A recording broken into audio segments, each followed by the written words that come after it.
सुशीला के दोनों बेटों की आज शादी थी। बड़ा बेटा पंकज अरेंज मैरिज कर रहा था। वहीं छोटा बेटा नीरज लव मैरिज कर रहा था। शादी कर दोनों अपने अपने दुल्हनों को लेकर घर आते हैं। बड़ी बहू का नाम पूजा था और छोटी बहू का नाम सुधा। बड़ी बहू एक गरीब घर से थी। उसके माँ बाप बहुत ही गरीब थे, जिस वजह से वह अपने साथ कोई सामान लेकर नहीं आई थी। वहीं छोटी बहू एक बड़े घर से थी, जो अपने साथ बहुत सा सामान लेकर आई थी। लेकिन घर को देखते ही सुधा ने बोला, ओ माय गॉड, इतना छोटा घर! इतना छोटा घर तो मैंने कभी नहीं देखा। नीरज, तुमने मुझे पहले क्यों नहीं बताया कि तुम्हारा घर इतना छोटा है? मेरे माँ बाप ने फालतू में ही इतना सारा सामान दे दिया। आखिर इतना सामान तुम रखोगे कहाँ? तुम एक काम करना, एक बेड छोड़कर सारा सामान मेरे घर पहुंचा देना। सुधा की बात सुनकर पूजा बोलती है, अरे सुधा, तुम्हें ऐसे नहीं बोलना चाहिए। ये घर जैसा भी है अब आखिर हमारा ही तो है। और प्लीज जेठानी जी, ये ज्ञान की बातें ना कहीं और करना। मेरा दिमाग पहले ही खराब हो रहा है इतना छोटा घर देखकर। नीरज, तुमने मुझे धोखा दिया है। अरे प्लीज डार्लिंग, कुछ दिन एडजस्ट कर लो ना, फिर हम कहीं और अच्छा सा घर ले लेंगे। सुधा बहुत ही घमंडी लड़की थी। उसे अपनी अमीरी पर बहुत ही घमंड था। कुछ देर बाद, ओ माय गॉड, मुझे तो समझ नहीं आ रहा कि एक कमरे में हम 4 लोग सोएंगे कैसे। अरे सुधा, तुम चिंता मत करो। तुम अपना बेड एक साइड में लगा लो, बाकी हम लोग जमीन पर सो जाएंगे। जिसके बाद सुधा कमरे के एक कोने में अपना बेड लगा लेती है।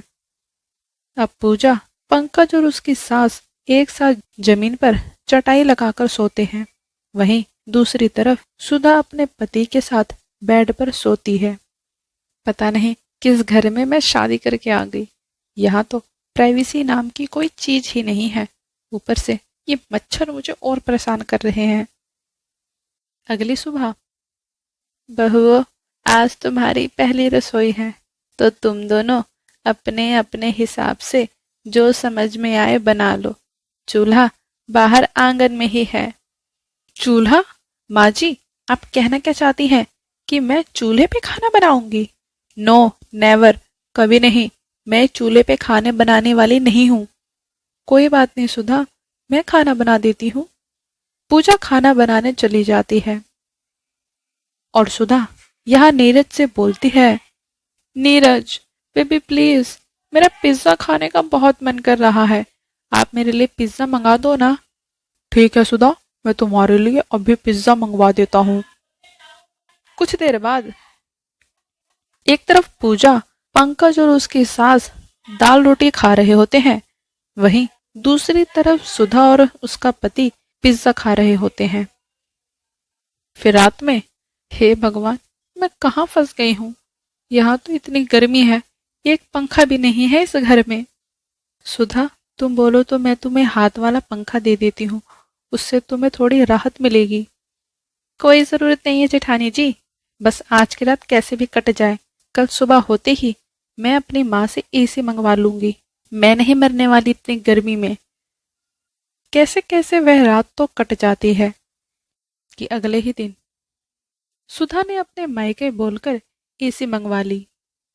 लेकिन अब दिक्कत ये थी कि एसी लग जाने से एसी की हवा पूजा को भी लग रही थी, क्योंकि कमरा तो एक ही था। सुधा से यह बर्दाश्त नहीं हुआ कि पूजा को एसी की हवा मिल रही है, जिस वजह से अगले ही दिन सुधा ने नीरज से बोला, नीरज, तुम आज ही एक बड़ा पर्दा लेते आना। पर्दा? वो क्यों? अरे, तुम्हें दिखाई नहीं दे रहा क्या? मेरे मायके से आई हुई एसी की हवा दूसरी साइड भी जा रही है। एसी मैंने अपने लिए मंगवाई है, ना कि बाकियों के लिए। मैंने तुम्हें जैसा बोला है बस वैसा करो। सुधा की बात सुनकर पूजा को बहुत दुख होता है। छोटी बहू, माना कि तू अमीर है, लेकिन हम गरीबों से इतनी नफरत क्यों बहू? माँ जी, मुझे बचपन से ही गरीबों से सख्त नफरत है। मैं तो उन्हें अपने आसपास भटकने भी नहीं देती। ये तो आप लोगों का सौभाग्य है कि आप लोगों को मेरे साथ इस घर में रहने का मौका मिला है। और रही बात नफरत की, तो माँ जी, मेरे पति बहुत ही मेहनत से पैसे कमाते हैं, जेठ जी की तरह नहीं जो घर में बेरोजगार बैठे रहे।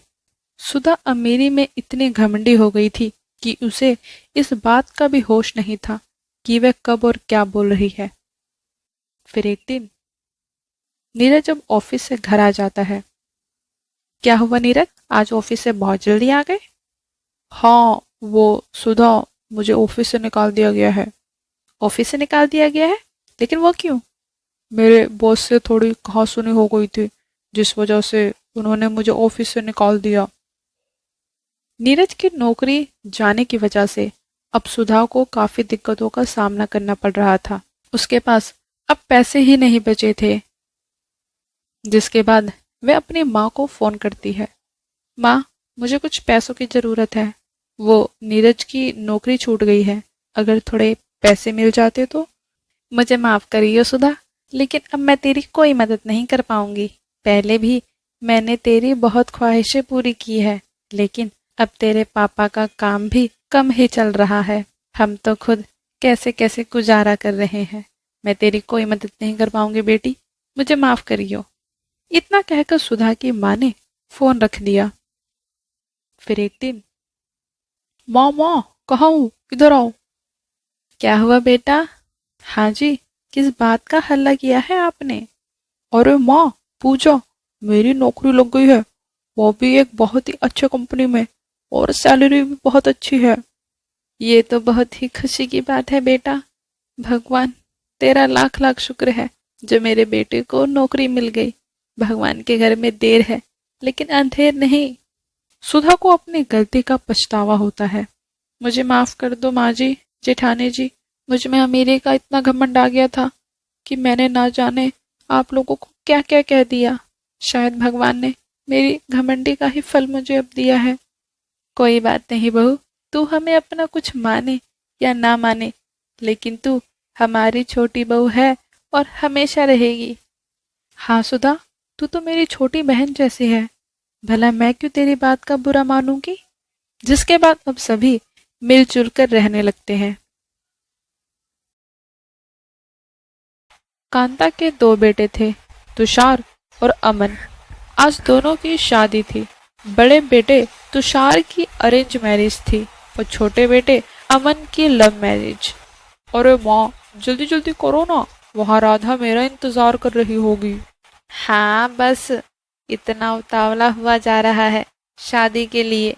बस हो गया, जल्दी जाओ और अपनी अपनी दुल्हन को लेकर जल्दी आओ। दोनों बारात लेकर जाते हैं और शादी करके अपनी अपनी दुल्हन को ले आते हैं। बड़ी बहू का नाम सुनीता होता है और छोटी बहू का नाम राधा।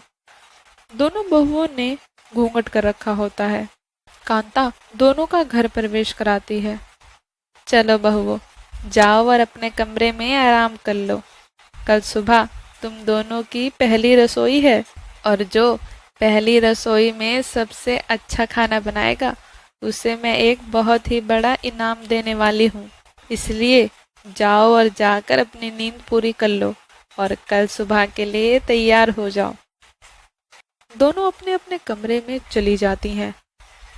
सुबह के 4 बजे ही छोटी बहू राधा उठ जाती है और घर में झाड़ू लगाने लगती है। उसके बाद वह रसोई में बर्तन धोने लगती है कि बर्तनों की आवाज से उसकी सास कांता उठ जाती है। अरे छोटी बहू, तू अकेले ही बर्तन धो रही है, बड़ी बहू कहाँ है? अगर माँ जी को सच पता चल गया तो वे दीदी पर बहुत गुस्सा करेंगी। अरे माँ जी, वो उठ गई हैं, वे अपने कमरे में झाड़ू लगा रही हैं। अच्छा, ठीक है। सुबह के 8 बज गए, लेकिन सुनीता अभी तक उठी नहीं थी। अरे सुनीता, उठ जाओ, 8 बज गए हैं। माँ को पता चला कि तुम अभी तक सो रही हो तो वह तुम्हें बहुत ही डांटेंगी। क्या हुआ तुषार जी, अभी 8 ही तो बजे हैं, मुझे अभी थोड़ी और सोना है। अरे उठ जाओ, शायद राधा घर के कामों में लगी है, माँ ने तुम्हें नहीं देखा तो वह गुस्सा करेंगी। अरे करने दो ना राधा को काम, वो मुझसे छोटी है।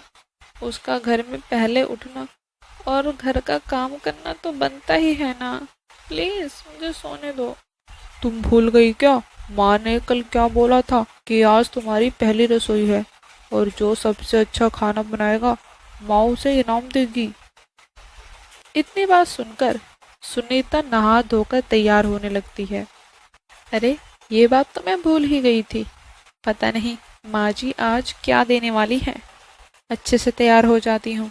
क्या पता माँ जी मेरी खूबसूरती ही देखकर मुझे कोई बड़ा तोहफा दे दे। सुनीता बहुत देर तक मेकअप करती रहती है कि कांता उसे आवाज लगाती है। अरे बड़ी बहू, कहाँ रह गई? आजा अब रसोई में।